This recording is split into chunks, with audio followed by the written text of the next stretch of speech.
The African Energy Chamber has released its report on the state of the African energy sector. And to tell us more about that is Verner Ayukegba, Senior VP for International Policy at the African Energy Chamber.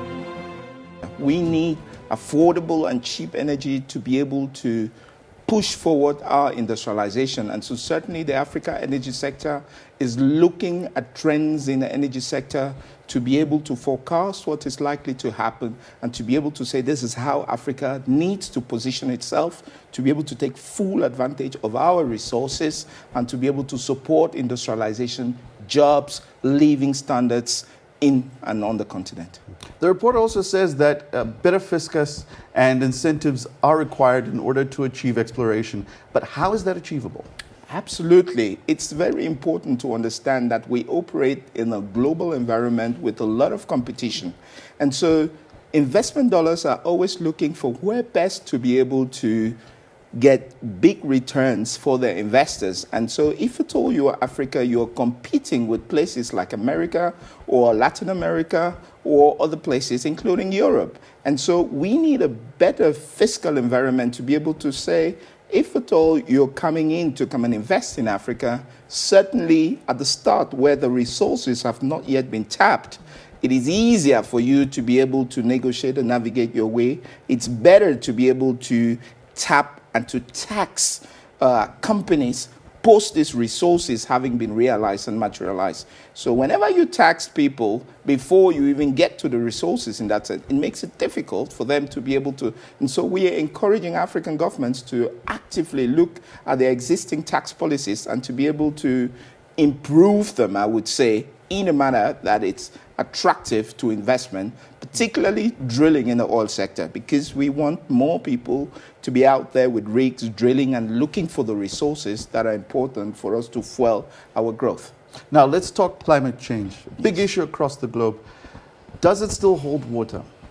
It does, and Africans are very much interested in terms of what is going on with respect to climate change. However, what is clear at the Africa Chamber and what we see is that Africans are not ready to sacrifice good living standards, jobs, and money for growth on the altar of climate change. So it is very important for those in the climate change lobby, in that sense, to understand that Africans, whilst they are very interested in pushing forward for a cleaner environment, for clean energy, want to do so in a way that is sustainable to their existing oil and gas industry and existing energy industry. And so it's likely to be a transition which takes into consideration African realities rather than realities from other places in the world. If you put it from that perspective, then what becomes the key considerations in the call by the AEC in terms of policies that encourage economic growth across Africa? Well, we're looking pretty much at, of course, trying to get more of the resources out of the ground in that sense to provide revenues to government, who would then in turn use these revenues for the benefit of the people. And we're certainly seeing in a lot of African countries where we have seen governments take nations like Equatorial Guinea from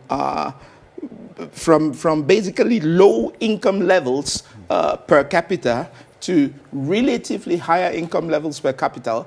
And so we do think that this is, of course, something which can be replicated in many other African places. All right, so let's put the AEC's 2020 agenda into perspective. Yes. What does that entail? Well, pretty much the AEC's 2020 agenda entails attracting much more investment into the African oil and gas sector. So we are engaging with all stakeholders. We are looking at countries. We're looking at international oil companies. We're looking at communities who need jobs, who need to be taken much more into consideration when one is looking at the industry. It is certainly not something that has happened in the past, and the industry needs to take a fair share of criticism for this. We need more inclusiveness. We need more women in the industry. We need the industry to be seen as part of the community, as part of the solution, rather than a problem in that sense. And so the Africa Energy Chamber is certainly looking at engaging at all levels, at all stakeholders, with all stakeholders, to be able to make sure that people understand the industry and people are able to work together with the industry to certainly for the benefit of all. Now, obviously, with the oil and gas industry, there's been a lot of friction between the local indigenous people of a particular country and their operations. How best can these oil and gas industries change that, turn it around so that they're not seen as enemies? Yes. We have to be honest in the industry. The oil and gas industry has to be very honest in saying they haven't in the past done a very better job at engaging the community. We've seen that, in many oil provinces, particularly in the 70s and the 80s, and even sometimes of recent, we have seen that. However, one also needs to be fair to say the local content regulations that have been passed across the board have improved that. But certainly there's still a lot of work to be done, because it is only when you have communities that identify with those particular industries that you can see the industry in itself thriving alongside other industries within a particular